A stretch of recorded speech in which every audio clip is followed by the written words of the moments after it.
The address one no me mo ache na ma mo akwaba kase bre e na aso no ensem no ya to ye mbo ase aboabo no be de nyina eso mo se kase bo de edi nka na no pe na de obete no so kase bi ene se abeto dwa se esam premise fee ho nsem nti anhwe abronya yi no ensuo mo nambo ebekọ shropa sansom na forestry commission de abeto dwa se nipa ha no ene du nwotwe na afi ntem nyina wa kire wo mo a na wogina kwayedoto ahodo mutu efom agudie na IET for so omodi adehwede mu oden ato emantem so afo na anim so wasrada omni quarry committee report no ebe ya nkohwe na animanimu ya no wonfa enye adwuma sanso na Ghana National Association of Teachers wo mo ni GS mpedifo atena se efa achechefo mpedifo dumakoa wo mo ho aba asem we ne nsaba hodo bi na mbre so mo se bedwam so kase na DSTV channel 280 Go TV channel 119 Facebook na ye Adom TV extra wo hia me a ya frame anochewa ba ajwa se wa fin 7 mo no me de to so amount Emarche bedwam nkita hodie na ekoso sede wo so ekono na no mo na mpedifo bi ede nsem etudwa efa nsuo nam ho ensem eho na domkuma no kasamafo emma abedwako emarche bedwafia omhwenuane ni kwadwuma ho nsem so ye Eric Opoku eno de nsem etudwa kyeresa afarifo no se premise feel ye no no de egu wo mahya hodo mu kopo do so koyi enam no eho aye den ne sent obetumi aka sisudua se anhwe abronya ye ayekodie ensuo mu nambo ebekosropa konhumasika a wodwendwene ho a esese wode ma fisheries and aquaculture development asoye no bra ebetu odwa na ebikopoku ekiremu se bebo so me kakrante mu esan se afarefo bre pansa na wanya premix fuel a wode beko nsuo so aye wonum adwuma ama wonum adwuma aye dene ama won pa kasa yemu ene wakato aso se in 2021 the best fish farmer was to be given 2-bedroom house. The ceremony, which was attended by His Excellency the President and all the state apparatus, Mr. Speaker, it was all over the country that the best fish farmer was going to be given 2-bedroom house. As we speak, the house has not been completed. So for 2023, the Premier Secretariat targeted the supply of 107 million liters of premise fuel. Unfortunately, as at the end of September, the Secretariat is reporting that only 25 million has been discharged. Mavis Hawakumsi na wayeswa for fisheries and aquaculture development so eyi sansemi anono ene woda na die se yenti abesi ne ya dankura mienu a wo hyeye se wode bema best fisherman nsanya nkan nyina agina se abasobode a wode ma ano no na ehun nsem bi wo hono mu na ehun hia se wo beye emu enhwehwemu. Mr. Speaker, he also made mention about the Best Farmers Award. The reason why we are not done with the building is he knows very well that there was an issue with that award winner. So we took almost 8 months to 1 year to do investigation to make sure that the fisher had no problem before we could allow the construction to go on. So if the ranking member is saying we are left with 500,000 Ghana cedi to complete, it means we have done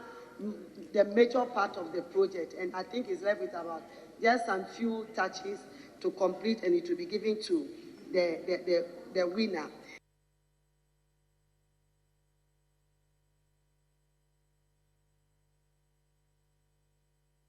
I was not everyone when I concern for from you quite a pass from your quiet on some so forestry commission no a woman for the summer betu Janaweno a head of corporate affairs and media relations Joyce Oforikwa phone what you say a female won bet to me a caseni pa here no need what 218 and I watch one more na wo gina quiet ahodo mu e tu from agudie no woni hu to me krata na no so bet me aka se munipa aduonu nan and I say court no abo wo mo kwadu a wo mo twira ban kukumu afoforo bi nso kwadebra muguso a wodi won masem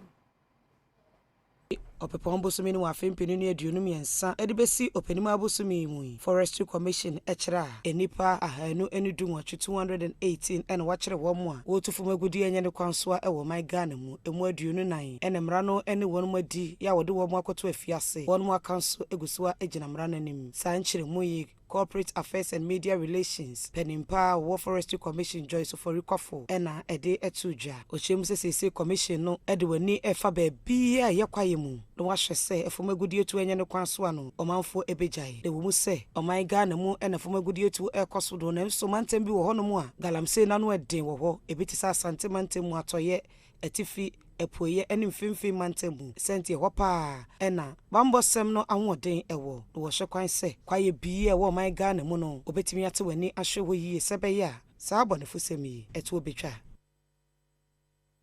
efri opepombo so mini wa Everyone on the consent for Emwana Institution of Engineering and Technology IET wamodi adeswede eto atoye mante moswafo no nim se wasra da nanwa da omini kwari wabra womo pai womo aboa kese no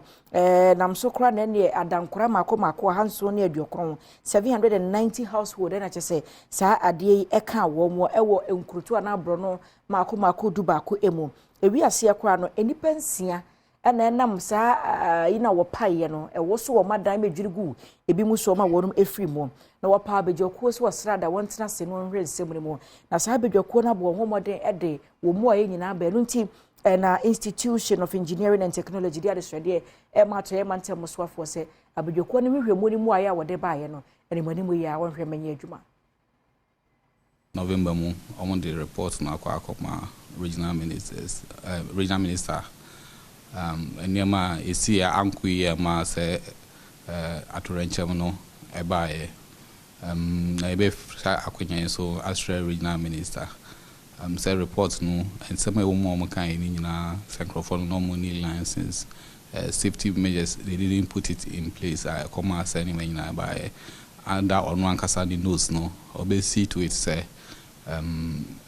recommendations on yaba no be implemented so there be a BNCBM or any pensia omohre omonka no dia na hadwin ti best friend say ne what report no be I some implement any we ya no our bem de omon push na omon implement our interest ne enye say ebia ye mpo bia sama na BBHSA. Sometimes we senior reports number lessons learned. And then the to bima a BNCBM. And only here in pa near the kind. And son of you which you cry yaka. To your best friend. If you more my year, among mistakes some who is never ho.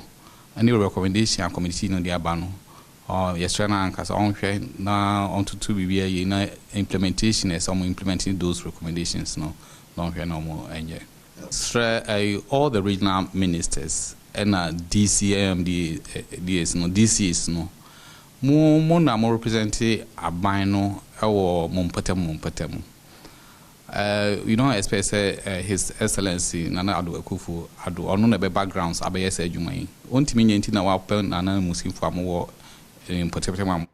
everyone yanko ngmasiamu ensem emua na Ghana National Association of Teachers ye twenti asenate ya chechefo enkabomuku womone Ghana Education Service Director General Asia na nhyiamodie no se ne botaye nyina no so behwe na afibia enkoba secretary ni panyi bi ho beba asebesa nse wani aban hyehyeye so nti omope afebo kwan obefa so na hyehyeye no atena na obia edi so pepepe kojo mensa brampa ene trefo emanat Thomas Musa etwetwe nkomodi nchimu etiuja ba ko edition achi eni dede bebia edition wo bia no edition mpe dede edition mpe ko ka wetimi we kam ekoba no sana edition ntimi nko ni edition etimi tumpon o bebia so ndwie wo I friends a sound mind esa edition no edi wudi wadwen ena ede ben esa otimi focus e wo sade no Engineer any Director General aye Dr. Rick in cancer and need komo e was any see nyina chino because the see nyina no ka onya e manan kana nyina hwe kwan ya e betumi afaso the see nyina betumi aso a enti se nya mpese me gina National Executive na aye Ghana National Association of Teachers Executive na name na yeda Director General as in fact inra Director General okani owo na ono so na koma so yɛn etie no wɔ sopem ɛna yɛn nso nea wɔso wɔ yɛ akoma so no yɛka kyerɛ no na yɛn nyinaa yɛka yɛn adwene bom sɛ yɛka yɛn adwene bom no yɛhu sɛ ɛho bɛhia sɛ yɛn nyinaa bɛfa kwan bi so a fa kwan pa so a sɛ adeɛ yɛsi no ɛnsi bio nti yɛn nyinaa ka bom sɛ ne ɛsi no ka Bruni frɛ bibi temper justice with mercy. Twa to no make me can say DG yɛda ase. Me gyina Ghana National Association of Teachers and any national executive ne kan say da wase.